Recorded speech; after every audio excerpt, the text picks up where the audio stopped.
क्या सच को सच कहना या स्थिति को ऐसे ही दिखाना जैसी स्थिति है, क्या ये गलत है? क्या नहीं। क्या ये बता देना कि बंगाल में जो कुछ घटनाएं हुई वो गलत है, क्या ऐसा कहना सही नहीं?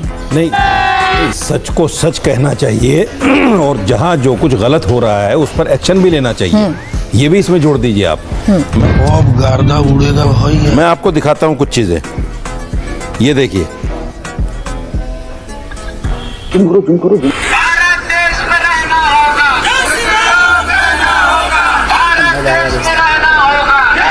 इसलिए 25 करोड़ हो गए और बांग्लादेश। ये क्या है? दूसरी बात, सुनिए, मैं बीच में नहीं बोला, बीच में बोलने की मुझे आदत भी नहीं। अच्छा बोले। हरिद्वार में एक धर्म संसद होती है, धर्म संसद, और सारे हिंदू धर्मगुरु जुटते हैं वहाँ। वहाँ मुसलमानों को जिस तरह अभद्र भाषा से नवाजा जाता है वो सबने देखा है, आज भी सोशल मीडिया में पड़ा है। बात तो सही है। फिर दिल्ली के अंदर 2024 में नवंबर में एक धर्म संसद होती है और फिर वहाँ मुसलमानों को मलेच्छ, विधर्मी, इनसे कारोबार ना करो, इनसे लेन देन ना करो, दुकान किराए पर ना दो, मकान किराए पर ना दो। और हद तो ये हो गई जब मध्य प्रदेश में एक विधायक के बेटे ने ये कह दिया कि ये जो हमारी मार्केट है इसमें सेल्समैन मुसलमान नहीं होना चाहिए, और हम हाथ पे हाथ रखे हुए बैठे हैं। बंगाल आपको नजर आ रहा है, आपको दिल्ली नजर नहीं आ रहा है, आपको यूपी नजर नहीं आ रहा है, आपको मध्य प्रदेश नजर नहीं आ रहा है, आपको बिहार नजर नहीं आ रहा है, आपको झारखंड नजर नहीं आ रहा है, आपको सिर्फ बंगाल नजर आ रहा है, क्योंकि बंगाल में चुनाव है। रुला दिया ना बेचारी को। इंद्रजीत गुप्ता जी होम मिनिस्टर थे उस सरकार में जिसमें मुलायम सिंह खुद मंत्री थे। सदन के पटल पे बोल चुके थे कि 1.5 करोड़ के लगभग बांग्लादेशी हैं। जी जी। और श्री प्रकाश जायसवाल 2006 में, ये 1996, और 2006 में श्री प्रकाश जायसवाल भी 2.5-3 करोड़ बोल चुके थे। ये घुसे हुए तब से थे। अब जब से अमित शाह जी बने पहली बार बंगाल के बॉर्डर पे भागते हुए दिखाई पड़े। मैं चैलेंज करके कहता हूं इससे पहले कभी, और भागने वाले घुसपैठियों ने यह भी बोला कि 4 बार वो वोट कर चुके भारत में। देखिए सुधांशु जी, आपने बोला सब पढ़े लिखे। अंसार साहब तब से बोले जा रहे हैं, बोले मैं नहीं हूं क्या पढ़ा लिखा। भाटी जी पढ़े लिखे, सोमनाथ जी, रत्नाकर जी का भी ले लिया। अंसार रजा जी कह रहे हैं मैं सबसे ज्यादा पढ़ा लिखा हूं। अंसार साहब ये डेमोग्राफी चेंज। अबे जल्दी बोल, कल आपने सबको सुना, आपने सारी पार्टियों को सुना। वो आलिम नहीं, फाजिल भी हैं। अच्छा तुम खा के ही। अच्छा वो फाजिल भी हैं। अच्छा तो आजिल फाजिल साहब बताइए, अंसार रजा जी बताइए, समझाओ इससे साहब बताइए मौलाना साहब। आप ऐश्वर्या जी आज हमसे मत पूछिए, ये स्क्रीन पे क्वेश्चन चलाइए कि सुधांशु जी ने जो 20 मिनट बोला है किसी के पल्ले पड़ा कि ये क्या कहना चाह रहे हैं। नहीं, क्वेश्चन चलाइए, उसका जवाब लीजिए। सोमवार के बाद मंगल क्यों आता है ये बताने पे बैठे हुए हैं। ये नहीं बता रहे हैं कि प्रधानमंत्री जी प्रभु श्री पवन पुत्र हनुमान जी को हवा में उड़ा रहे हैं। ये आस्था पे ठेस नहीं लगी है। बाप रे। प्रभु श्री राम को उंगली पकड़ के ले जा रहे हैं, हिंदुओं का अपमान कर रहे हैं, इस पर आप बात करने को तैयार नहीं है। सोमवार के बाद मंगल क्यों आता है ये बताने के लिए बैठे हैं आप। सूरज उल्टी जगह से निकलता है कि सीधी जगह से निकलता है ये बताने के लिए आप बैठेंगे डिबेट में, और आप डेमोक्रेसी पे बहस कर रहे हो। अरे क्या आप तमाशा मचा रखा है देश के साथ भाई। क्यों तमाशा करवाते हो शाम के टाइम डेली? बड़ा दिल पे लग गया। समझ में भी तो आनी चाहिए। मौलाना साहब के दिल पे लग गया। बंगाल में आप तस्वीर चला रहे हो, साउथ से एक मिनट समझ गए। आप तस्वीर चला रहे हो बंगाल की और एक तस्वीर चला रहे हो जनाजे की। अरे जनाजे में भीड़ होती है, ईद की नमाज में भीड़ होती है, आप उसी को दिखाए चले जा रहे हो। किससे डेमोक्रेसी चेंज हो जाएगी? भाटी जी, ये विपक्ष के सांसद स्पीकर के चेंबर में जाकर गुंडागर्दी कर रहे थे। हाँ बेटा। गिरिजी जी कह रहे हैं 15-20 थे, प्रियंका जी खड़ी थी। अब बताइए गुंडागर्दी चल रही है संसद में खुलेआम।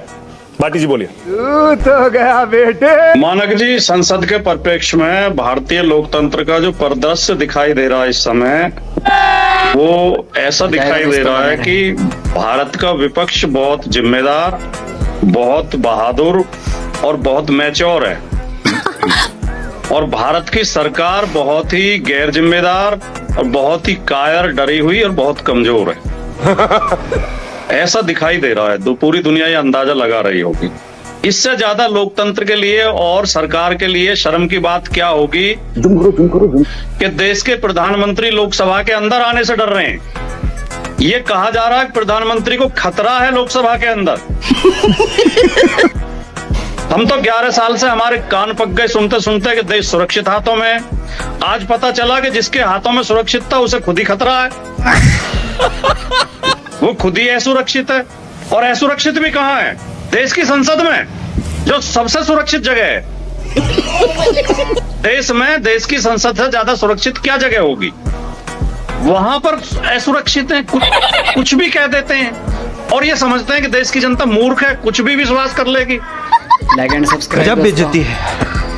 सैयद जब्बार जी, अगर बटेंगे तो बांग्लादेश बनेंगे, ये नारा योगी आदित्यनाथ दे रहे हैं, क्या गलत हो गया इसमें?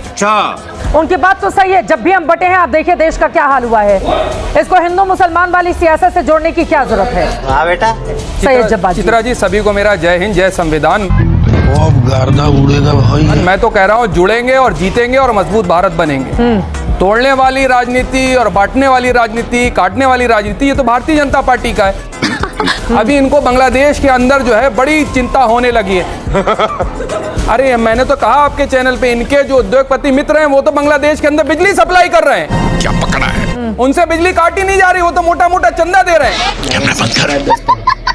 आप तो वो लोग हैं जिन्होंने सनातन के खिलाफ काम किया, और जब जब सनातन दुखी होता है, जब जब सनातनी दुखी होते हैं, बोल तब तब ब्राह्मण दुखी होता है। और आज ब्राह्मण समाज के लोग देख रहे हैं। अच्छा, आप जाति की बात कर रहे हैं। आपने जो किया है, कांग्रेस के लोगों ने देश के साथ जो कुकर्म किया है, आलोक भाई, वो बताने की आवश्यकता नहीं है। हाँ बेटा। क्योंकि आप हताश चुके हैं। आपकी सबसे बड़ी पीड़ा क्या है कि आपका नेता, जिसको आप बार बार रीलॉन्च करते हो, कभी टी शर्ट में लॉन्च करते हो, कभी गमछा बांध के रीलॉन्च करते हो, तुम गू खा के ही मानोगे, तो बार बार फेल होते हैं बेचारे। पूरी ताकत लगाई, इस बार की लोकसभा चुनाव में आपने खूब अफवाहें फैलाई, उसके बावजूद 99 का आंकड़ा पार नहीं कर पाए। क्यों? क्योंकि आप देश के खिलाफ हैं। समझाओ इसे।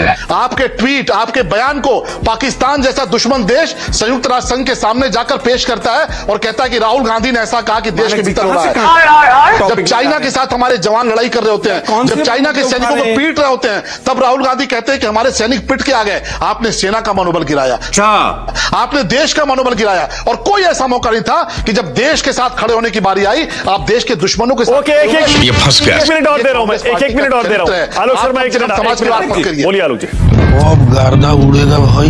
मानक जी, मैं उत्तर देता हूं एक एक करके। चीन को कभी कांग्रेस ने क्लीन चिट नहीं दिया, मोदी जी ने क्लीन चिट दिया। वाह, पहली बॉल में 6। पता नहीं कौन सी फाइल दबाए बैठा है चीन इनकी। हमने सरेंडर अमेरिका के कहने से कभी नहीं किया। मोदी जी ने सरेंडर किया, पाकिस्तान से ऑपरेशन सिंदूर रुकवा दिया। पता चला अभी और रुक गया है वो। भगवान जाने कौन से आप लोग देशभक्ति की बात करते हो भाई। अंग्रेजों के पिट्ठू से रहकर आज तक आप लोगों ने देशद्रोह का काम किया है। मोहन शर्मा जी के अगर कहीं पर आर्थिक कोई मदद की तो मेरे पास जवाब देना चाहूंगा। मैं टीवी पर बोलना नहीं चाहता। द्वारका में उनकी पत्नी रहती थी, हमने क्या किया ये टीवी का बहस का विषय नहीं। रुको जरा। दुर्भाग्य ये है कि आज वहां पर बनारस में शिवलिंग और मूर्तियां थानों में और मूर्तियां वहां पर रखी हुई हैं। आप लोग सनातन की बात करो। ओके, सलाम त्रिपाठी, एक मिनट आप। बस हवा निकल गई। पंडित जवाहरलाल नेहरू जी की नीतियों पे देश खड़ा नहीं था, देश पड़ा था। अच्छा, जब उनकी नीतियां उखड़ी हैं उसके बाद देश खड़ा हुआ। अच्छा, चाचा नेहरू ने कुछ करा ही नहीं, ऐसा तो नहीं है? मैंने किया नहीं, चाचा नेहरू ने काम नहीं किया, काम तमाम किया। ये कैसे लोग हैं? मेरा तो गेम बजाना पड़ेगा। सुधांशु जी की पूरी शक्ति इसी में जाती है कि नेहरू जी को एकदम बदनाम किया जाए। सुधांशु जी की सुने, नेहरू जी ने कुछ नहीं किया, जो कुछ किया अंग्रेजों ने किया या फिर मोदी जी ने किया। ये फटीचर राहुल गांधी को कह रहे हैं आपके नेता, क्यों? अब वो टी शर्ट पहन के आते हैं संसद के अंदर, चूंकि लिखित में कोई नहीं है, मगर आप ब्रिटिश संसद में नहीं जा सकते। कोई सेंस है बात? ये नाइट सूट वाला पैजामा पहन के आ गए। अभी बता था भाई। आपने 1 साल पूरे ट्रंप को गालियां दी, दिलवाई, और अब जो है फिर मैं तो कहता हूं कि झंडी निकाल करके ट्रंप चाचा जिंदाबाद के नारे लगाइए। घूम फिर करके फिर तनाव आ गया। इसीलिए कहते हैं अम्मा मियां, वो दिन चले गए जब डॉलर की लैला हुआ करता था रुपया। अच्छा, कि चाबुक पड़ता था मजनू के पीठ पे और निशान पड़ जाते थे लैला के। अब वो जमाना नहीं है। अब हम 22 देशों से रूबल में भी ट्रेड कर रहे हैं। चलिए आलोक जी बोलेंगे प्लीज। अभी मजा आएगा ना भिड़ो। बता के जाइएगा। और कल प्रेसिडेंट ने डीडॉलराइजेशन के लिए धमकी दी। बताने का टाइम आप लोगों का, सरकार में आप हैं, डील आपको बतानी चाहिए। आज भी विपक्षी बताएगा। हम रशिया से तेल खरीद रहे थे, ट्रम्प आए, उन्होंने कहा अरे सुन तो लो भाई, कभी से भी खरीद रहे थे, हमारी सरकार में अच्छा बेशक खरीद रहे थे, और रुपये से खरीद रहे थे, अब डॉलर से खरीदेंगे, वेनेजुएला से खरीदेंगे। क्या बात कर रहे हैं बाबा? हमारा जो परंपरागत दोस्त था उससे नहीं खरीदेंगे। अमेरिका ने कहा कि झुक जाओ, ये रेंगने लगे। ये तो लेने के देने पड़ गए। मालूम है